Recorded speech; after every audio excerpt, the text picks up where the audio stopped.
Hey guys, welcome to another episode of How to Play Paintball. So I know we already went over a little bit of, in the question and answer session, somebody had asked me about kind of the things that I would like to see in 2016 from the NXL, but recently the NXL put out their new updated rules, and I wanted to go over kind of the main changes.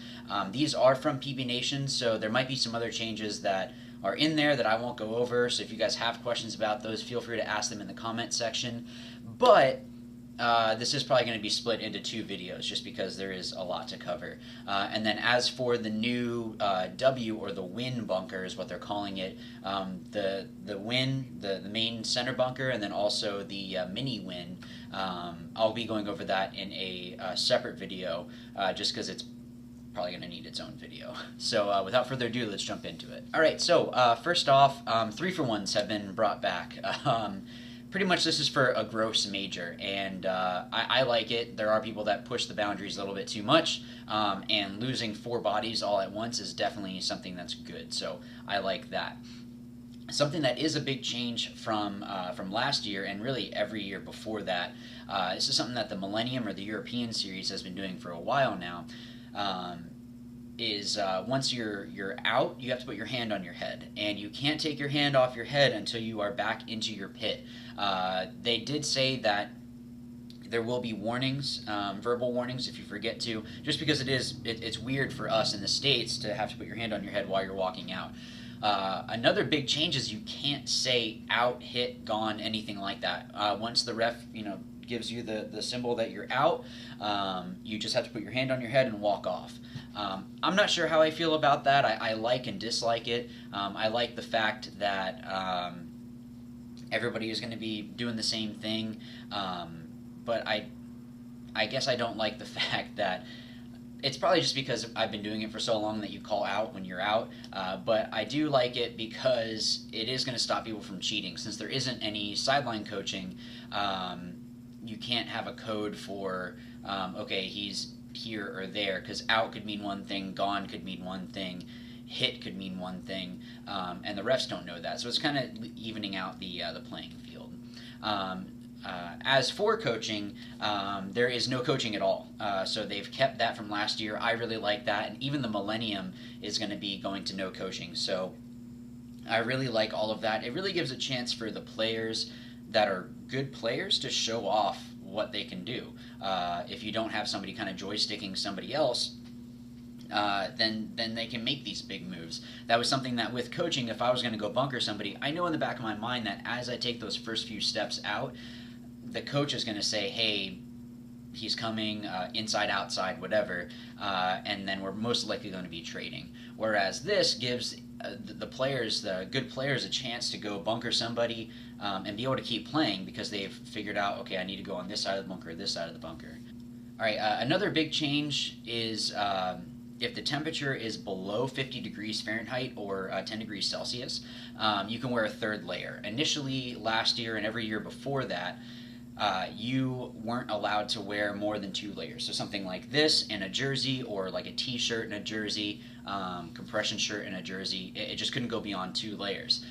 The downside is that when it's a super cold event, like a couple years ago in Dallas, I remember that one, you still could only wear 2 layers. So even with a long sleeve shirt and a jersey, it's still cold. I mean, it was like 30 degrees or something like that. And then I had to play a tournament for college in Georgia, and there was like little snow flurries or like it was just cold. It was really bad. It was bad enough that we won the event and just wanted to go home. There was really no celebration. It was more just let's get out of our gear and go home. But I like this because the actual paintball itself is going to be more brittle anyway, so it's not like having that third layer is going to make a huge difference.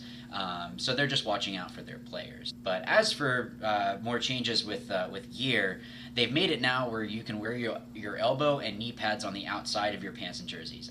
I've never seen anybody try to do that. I don't know why this is even a rule in here. I don't know who would want to wear their jersey and then put their elbow pads over it. So I'm not really sure, honestly, why they put that in there. It's just kind of weird. But the one that is a little bit bigger is the bounce vests are allowed now. So it just can only be, if I remember right, 2 centimeters thick. So that way you're not going to have something that's so thick that it's going to be causing paint to bounce. And then if somebody isn't sponsored by a company and they can't even get that material or that bounce vest, then it's making it unfair. So everybody has to be below. I'm pretty sure it's 2 centimeters. I've never worn them. I don't really have a plan on wearing them. But if somebody wants to go ahead and wear that, they're able to now. Another big change is you start on the pit side. On your pit side, usually you would start on the opposite side, but you're switching after every single point. So every even point you are on your side of the field, and every odd point you're on the further side of the field. So I hope that makes sense. So 0-0 you start on your side, 1-0 you switch over to the other side, 2-0 you switch back to the other side. So if it adds up to an odd number, you're further away. If it adds up to an even number, you're back on your side of the field. Another big change is pre-game marker inspections. So the refs are going to grab your gun, shoot it, and see if it's everything is good. I like it. You should be at your pit an hour before your game anyway, so it's not really going to affect you if you're just being on time.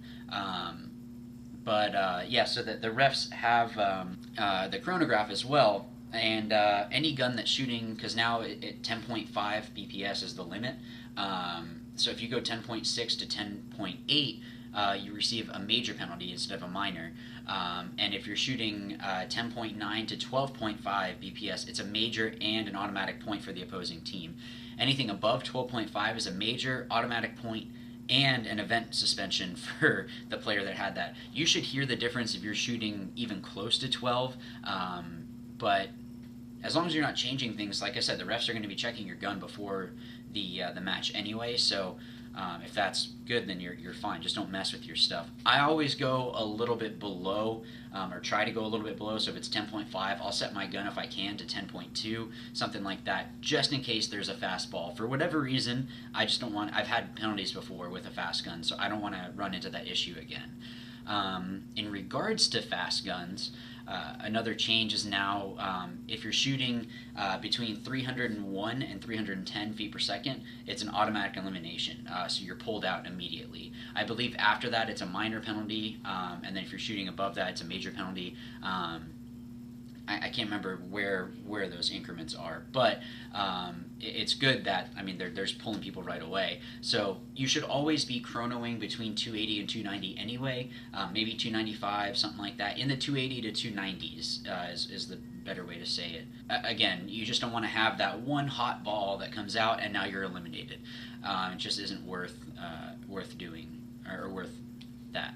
Another thing that you do need to remember is that if a ref asks you to chrono to shoot one ball, this won't be before the game, but if they ask you to shoot over the chrono during the game or whatever, if you shoot more than one ball, you're automatically eliminated. Unless the ref is saying, hey, go ahead and shoot a couple over the chrono, then you'd be able to shoot a couple. But they just don't want it to be where you're changing a mode, I guess, because there are different modes that you could program into your gun that it does certain things if you shoot faster or whatever. So there used to be a whole bunch of cheater modes, so they're, I think, just trying to make it level across the board. Something else that I like that they've done is they've brought back the 60-second rule, and this is basically any major penalty or something greater in the last 60 seconds is an automatic point for the opposing team. So I like it just because most people are kind of pushing the boundaries a little bit if you're going into overtime, which again has the same rule, even though it's a 3-minute overtime now. But in the last 60 seconds, if you're trying to tie up, some people kind of might take a few more steps than they would normally to shoot somebody if they need to try to get their team up. So the league is just trying to pull back on that and making it, again, more of a level playing field. I'm okay with this. Now, if they're going to be super strict with stuff, that's when I might be like, all right, guys, you guys are being a little bit ridiculous. But I like that this is in place because, again, if somebody's really trying to push the boundary, they have a bad penalty where they would lose a point, and then there's definitely no way of them coming back. in that game. Something that's a little bit different is if you get a penalty and there aren't enough bodies to pull at the end of a game, then it's an automatic point for the other team. Not sure how I feel about that, because sometimes, I mean, penalties, they already suck as is, but I guess I've just run into issues where refs have pulled penalties for like no reason. But ultimately, again, they're trying to make it where people, it's so bad of a consequence for playing on or having a hit or whatever, that they don't want to risk it. So I like it in that sense. Something I did forget to mention was at the start of the game, now the refs, I like this. They put their hands up, and basically once it gets to 10 seconds, that's when they put their hands up. And then once the 10 seconds are done and the buzzer goes, that's when they drop their hands.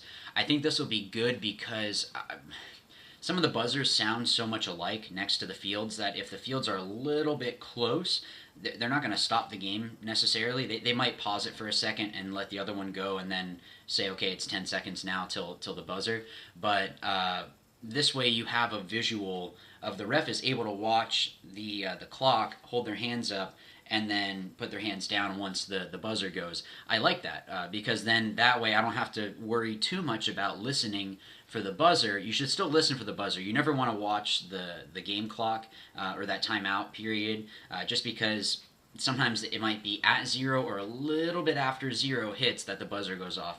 So it's better just to have it where, you know, looking at the refs put their hands down, or you hear the buzzer if you know that the other field isn't too close. But this way, it's just going to avoid a lot of issues where people start early. If you start early now, it's your own fault because you have a visual and an auditory signal to tell you when it is that the game has started. So this way, you can avoid problems like that. I just want to thank you guys so much for all the questions that we did before with the question and answer session. I wanted to announce the winner, and the winner is Ms. Raim Morales.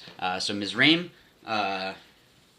you get to claim your headband. So be sure to send me a message through Facebook, either Facebook or YouTube, and I'd be more than happy to send that out to you. So guys, that's the video. Thank you so much for watching. I might have missed some other things, so forgive me, but be waiting for part 2. I'm going over that. I actually had to refilm this because of some weird stuff with the camera, so I apologize if I did forget something that I had filmed before and then that footage just disappeared. So yeah, I gotta love technology. So if I did misspeak on something, this is just, I'm just going off of what I've seen. So I could be wrong. I'll be totally honest with that. If I am wrong, feel free to correct me in the comment section, and you know, we can correct that. But as always, guys, remember, watch, learn, and win. Thanks.